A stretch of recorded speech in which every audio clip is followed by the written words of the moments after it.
ടാ.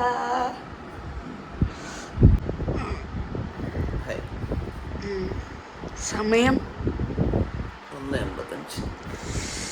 ഓക്കെ, വീണ്ടും ഉറങ്ങാൻ പോവുക. എനിക്ക്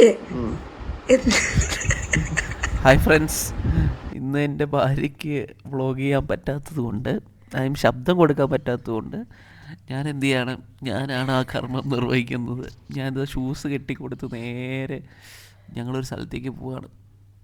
അവിടെ ഏത്തക്കിടുന്ന കണ്ടില്ലേ. അപ്പോൾ ഞങ്ങളൊരു യാത്ര പോവുകയാണ്. ഞങ്ങൾ നേരെ കോയമ്പത്തൂർ എയർപോർട്ടിലേക്കാണ് പോകുന്നത്. അപ്പോൾ കാറിൽ കയറിയാൽ അവളുടെ ഒരു പരിപാടി എന്ന് പറഞ്ഞു കഴിഞ്ഞാൽ നേരെ കിടന്ന് ഉറങ്ങലാണ്. എന്തോ ഇന്ന് ഉറങ്ങിയില്ല, ഇന്നിങ്ങനെ ഫോണിൽ നോക്കിയിരിക്കുന്നുണ്ടായിരുന്നു. ഞങ്ങൾ നേരെ കോയമ്പത്തൂർ എയർപോർട്ട് ലക്ഷ്യമാക്കി ഇങ്ങനെ പോയി. ഞങ്ങളവിടെ എത്തി. കോയമ്പത്തൂർ എയർപോർട്ടിൻ്റെ കവാടമാണ് നിങ്ങൾക്ക് കാണാൻ പറ്റുന്നത്. പിന്നെ ഞങ്ങൾ എയർപോർട്ടിൽ ചെക്ക് ഇൻ ചെയ്യാൻ വേണ്ടി പോയി. ഇതൊരു ഷോർട്ട് ട്രിപ്പാണ്. എവിടേക്കാണെന്നുള്ളത് നമുക്ക് വഴിയെ സർപ്രൈസായിട്ട് അറിയാം. അങ്ങനെ ഞങ്ങൾ വെയിറ്റ് ചെയ്തു. അപ്പോൾ ഞങ്ങൾക്ക് ചെറുതായിട്ടൊക്കെ വിശന്നു. എനിക്കൊന്ന് 6 മണി 6:15 ടൈമാണ്. അപ്പോൾ ഒരു കാപ്പിയൊക്കെ കുടിക്കാൻ വേണ്ടി ഭയങ്കര വീട്ടിൽ നിന്ന് നേരത്തെ ഇറങ്ങിയതല്ലേ. അപ്പോൾ ഞങ്ങൾ അവിടെ അന്നപൂർണ എന്ന് പറയുന്നൊരു എയർപോർട്ടിൻ്റെ ഉള്ളിൽ തന്നെ സൂപ്പർ, നമുക്കറിയാം അന്നപൂർണ അടിപൊളിയാണ്. അപ്പോൾ അവിടുന്ന് ഞങ്ങൾ ലെമൺ റൈസും പൊങ്കലും ഒക്കെ എന്ത് ചെയ്തു. ലെമൺ സേവയാണത്. അടിപൊളി ഫുഡായിരുന്നു കേട്ടോ. പക്ഷെ നല്ല പൈസയാണ്, നമുക്കറിയാമല്ലോ, എയർപോർട്ടിൻ്റെ ഉള്ളിൽ സ്വാഭാവികമാണല്ലോ. പിന്നെ ഞങ്ങൾ നേരെ മറ്റേ ഇൻഡിഗോൻ്റെ ബസ്സിൽ കയറി അവിടെ ഇരുന്നു. പിന്നെ അങ്ങനെ പോയി ഞങ്ങളതാ അറ്റ് ലാസ്റ്റ് ഞങ്ങളുടെ ഫ്ലൈറ്റിൻ്റെ അടുത്തേക്ക് എത്തിക്കഴിഞ്ഞു. അഖിലേട്ടൻ്റെ ഫസ്റ്റ് ഫ്ലൈറ്റും എൻ്റെ, ഞാൻ ഓൾറെഡി ഇന്റർനാഷണൽ ട്രിപ്പൊക്കെ ചെയ്ത ഒരാളായതുകൊണ്ട് അഖിലേട്ടൻ്റെ ഫസ്റ്റ് ഫ്ലൈറ്റ് ആട്ടോ. എൻ്റെ കുറേ ഫ്ലൈറ്റായി. നമ്മൾ ട്വിന്നിങ് ചെയ്യണു ഷൂസൊക്കെ വെച്ചിട്ട്. ശരിയാണ്. വാതിലൊക്കെ അടച്ചു. എനിക്ക് ചെറുതായിട്ടൊരു പേടിയൊക്കെ ഉണ്ടായിരുന്നു, പൊങ്ങുമ്പോൾ എങ്ങനെ ഉണ്ടായിരുന്നു എന്നുള്ളൊരു. കാരണം ഒരു സാധനം അങ്ങനെ പൊങ്ങി പോവുകയാണല്ലോ. അപ്പോൾ എനിക്ക് ഭയങ്കര പേടിയായിരുന്നു. ഇത് പൊങ്ങിയിട്ട് ഇങ്ങനെ എങ്ങാനും താഴെ വീഴുമോ. കാരണം നമ്മൾ ഒരുപാട് വിമാനാപകടങ്ങളൊക്കെ കാണുന്നതല്ലേ. അപ്പോൾ ഇത് പൊങ്ങുമ്പോൾ എനിക്ക് സത്യം പറഞ്ഞാൽ അതെ. അപ്പോൾ ഞാൻ ഫസ്റ്റ് എക്സ്പീരിയൻസ് അല്ലേ.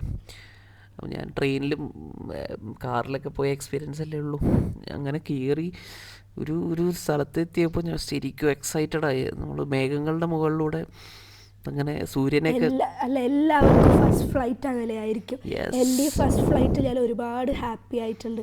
അഖിലേട്ടൻ്റെ ഫേസത്തെ മൊമെന്റ്സ് ഒക്കെ ഭയങ്കര എന്താ പറയുക, നാച്ചുറൽ എക്സ്പ്രഷനും നാച്ചുറൽ സ്മൈലും. പിന്നെ ഞാനും അപ്പുറത്തിരിക്കുന്ന മദാമയും കൂടെ ആദ്യം ഉറങ്ങി കളിക്കുകയായിരുന്നു. പിന്നെ ഞങ്ങൾ നേരെ ഹൈദരാബാദ് എയർപോർട്ടിലാണ് ഫസ്റ്റ് ലാൻഡ് ചെയ്തത്. ഹൈദരാബാദ് സൂപ്പർ, നമുക്ക് എയർപോർട്ടുകളൊക്കെ അടിപൊളിയായിട്ട് മാറുന്നുണ്ട് കേട്ടോ.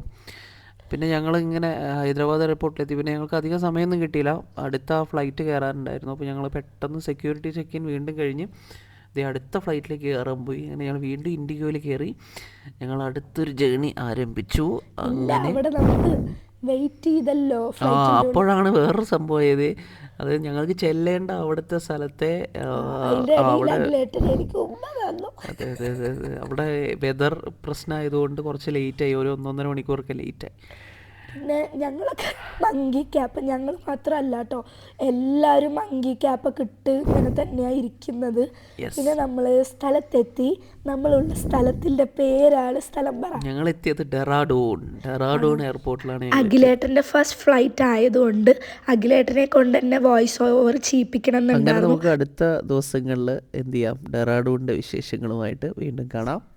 അതുവരയ്ക്കും കുട്ടികളെ, അഖിലേട്ടൻ്റെ ക്ലാസ് ഇഷ്ടപ്പെട്ടു എങ്കിൽ ലൈക്ക് ചെയ്യാനും ഷെയർ ചെയ്യാനൊന്നും മറക്കണ്ട.